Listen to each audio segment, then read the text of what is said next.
Bonjour tout le monde, heureux de vous revoir pour une nouvelle vidéo aujourd'hui. Aujourd'hui, j'aimerais bien vous parler de la broue de noix. Est-ce que vous savez ce que c'est? Est-ce que si vous ne savez pas ce que c'est, je vais un petit peu vous en parler. Vous savez qu'on a fait maintenant, nous sommes au mois de novembre, on a récolté les noix. J'espère que vous avez récolté vos noix. Moi en tout cas c'est fait, hein. Vous allez pouvoir voir que j'ai récolté mes noix. Quelques petits kilos de noix qu'on a récoltés. Je pense qu'on est paré pour toute l'année. Elles sont en train de sécher ici à l'air sous abri. Et puis on pourra les conserver aussi en cave ou à l'abri dans un endroit sec, dans la cuisine par exemple, ça ira très très bien. Mais est-ce que vous savez aussi qu'on pourrait utiliser la noix autrement qu'en nourriture? Bien sûr on peut faire des huiles, on peut la manger telle quelle, mais aussi on peut utiliser la broue de noix. La broue de noix, qu'est-ce que c'est en fait? C'est l'enveloppe qui se trouve autour de la noix pendant l'été.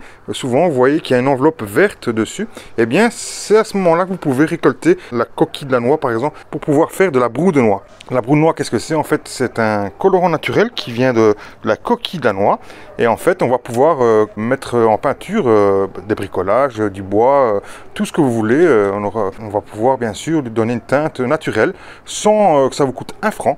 Ça va vous coûter 0 francs 0 centimes, donc c'est ça qui est plutôt bien. Et on peut utiliser en fait un déchet que la noix fait. Alors il y a deux possibilités pour faire de la broue de noix. C'est soit de prendre les coques vertes au mois de juillet par exemple, quand c'est le fruit en fructification. On prendra les coquilles de noix vertes, hein, et on les fera sécher, on les broiera, on les mettra dans de l'eau. Ou alors on peut les prendre aussi à la période où les noix tombent. À ce moment-là, autour du noyer, vous allez vous retrouver avec ceci. C'est de la broue de noix, hein, c'est la coquille en fait qui est noire, hein, et généralement qui tombe juste avant que le fruit soit à pleine maturité. Et donc ceci on peut le récolter et on peut le réutiliser pour faire de la teinture. Comment est-ce qu'on fait de la teinture? C'est simple, vous allez pouvoir prendre un contenant, que ce soit une bouteille, n'importe quoi, ça dépendra de ce que vous aurez récolté en quantité, hein. Moi ici voilà, j'ai quand même une grande quantité. Eh bien vous avez un contenant que vous allez mettre à 3/4. Moi ici voilà, c'est un contenant de 3 litres je pense, plus ou moins. Voilà, vous voyez, mais peu importe, hein, vous pouvez prendre une bouteille, ça va très bien aussi si vous avez mettre une bouteille. Vous remplissez de 3/4, moitié ou 3/4 de broue de noix, et ensuite vous allez mettre de l'eau de pluie dedans. Vous allez la remplir maximum que vous pouvez, et vous allez un peu mélanger, hein, avec un petit morceau de bâton, et puis vous allez l'oublier pendant minimum 24 heures, le mieux est 1 semaine, et même plus, hein, si vous l'oubliez même 15 jours, ce ne sera pas un souci. Ensuite ce qu'on va faire, eh bien on va le voir, puisque j'en ai justement qui est prêt. Ici vous voyez, j'ai de la broue de noix, donc c'est un mélange de broue avec de l'eau, hein, que j'ai laissé, je sais pas, 1 semaine, 15 jours, je l'ai oublié en fait, enfin je l'ai oublié, pas fait exprès, hein, mais on le laisse dans un coin au sec, et puis voilà, on s'en occupe quand on a le temps, minimum 24 heures, plus vous allez le laisser, plus il va être coloré et colorant. Donc là, je l'ai laissé un petit moment. Vous prenez un filtre, hein, un bas de laine, bon ici moi j'ai une vieille... un vieux filtre, enfin chinois comme on appelle ça, un vieux écumoire, enfin bon, voilà. Et donc vous allez passer tout simplement tout ça à travers ça, voilà.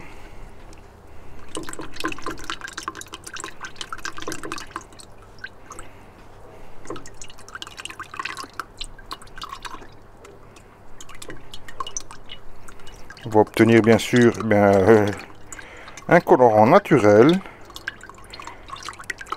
et vous allez pouvoir l'utiliser pour le petit bricolage, les petits meubles que vous allez faire. Enfin voilà, c'est intéressant, c'est gratuit, pas besoin d'aller au bricot, dépenser des sous. Bon après ça ne protège pas, hein, il n'y a pas d'huile, il n'y a rien, c'est juste de l'eau, mais ça donne un colorant, vous allez voir, c'est tout à fait sympa et naturel, et gratuit surtout. Après ceci, on ne le jette pas, hein, on fout au compost, hein. On fait attention aux vêtements parce que ça tâche, on fait attention aux mains parce que ça tâche. Si vous avez des gants pour protéger, mettez des gants, hein, en caoutchouc quoi, vous savez, les gants qu'on fait la vaisselle avec ou les toilettes là, vous pouvez prendre ça. Bon moi ici c'est pas grave, si ça me tâche, c'est pas un problème. Je dois pas me représenter dans un bureau demain ou chez un employeur, donc je m'en fous. Voilà. Une fois que vous avez fait tout ceci, eh bien on va mettre tout ça au compost.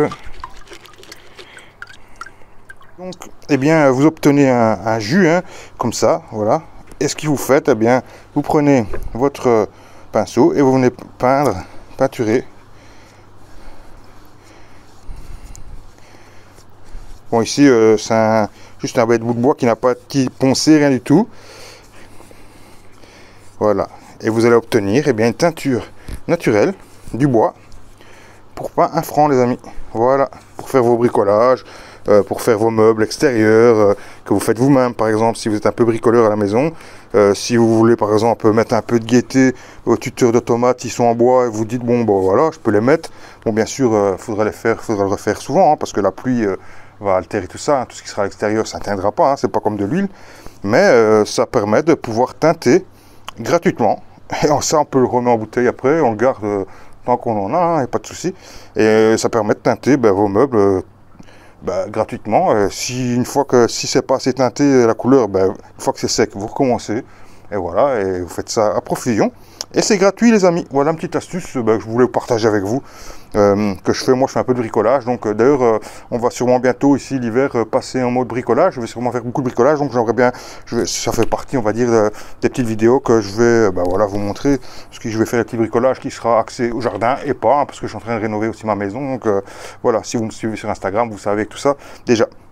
Et si vous ne me suivez pas encore, je vous invite à aller me suivre sur Instagram. Voilà les amis, c'était une petite vidéo simplement, hein, un petit bricolage que vous faites si vous êtes en train de nettoyer ou en train de remettre vos affaires en place, ou peut-être en train de faire bien du bricolage tout simplement. Vous n'avez pas forcément de l'huile ou de la peinture ou du vernis sous la main et vous avez envie de gayer votre bricolage. Tout simplement, au moment de la chute des noix, donc ça fait le mois de septembre, octobre, voire novembre, vous récoltez les coquilles brunes, ou alors en plein mois de juillet. Là, à ce moment-là, vous les prenez, vous les faites sécher un peu, vous les broyez et il faut les faire. Là, à ce moment-là, il faudra les mettre dans l'eau un peu plus longtemps que si vous le faites au mois de septembre, octobre, parce que là, elles sont déjà prêtes à colorer votre eau. Et voilà, et votre eau sera naturellement colorée et ça vous fera une peinture gratuitement en ce moment de confinement. Je pense que c'est en plus une bonne idée. Peut-être que cette année c'est un petit peu tard, mais pensez-y pour l'année prochaine. Ce sera bien à faire chaque année par exemple, et ça coûte rien de le faire. Vous allez voir, ça va vous prendre un quart d'heure de ramassage et après vous juste laissez juste dans de l'eau et vous laissez macérer, puis vous filtrez et puis voilà, et puis vous avez votre produit prêt à l'emploi. Voilà les amis, n'oubliez pas un petit pouce pour m'encourager. On se retrouve très bientôt, ou pas. Ça va? À bientôt, ciao ciao.